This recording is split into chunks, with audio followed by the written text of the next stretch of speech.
Na včerajšej schádzky Sovitu mesnej zajednici Ruský Kerestur prilapené zadzekovanie poterašnjoho sekretara Mihajla Sabadoša, ktorý prechodzi na druhé robotné mesto.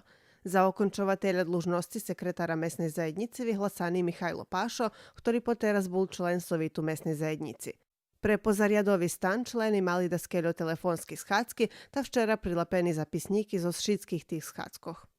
Toto najnovšie co nám teraz prichodzi, to, že stadion, odnosno Jaraš, príde na upravljanje mesnej zajednici. Ak sme teraz halu dobili, tak teraz dobijeme i stadion.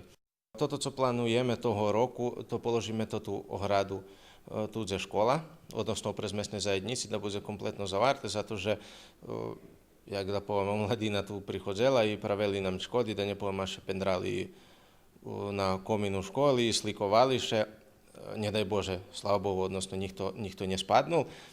Mali sme plány, ktorí budú realizovaní, nie takže nie, ale zašto tá korona nás zakočela, to tá draha medzi Keresturom i Kreščičom mala byť porobená, znači v aprílu trebala da še počne praviť, medzi tým toto nás takú zakočelo i to tá fabrika vody, ale co máme, znači, doviri aj da tak poviem i co nám varili z ministarstva, to, že projekti znači, porobeni i že toto bude porobené.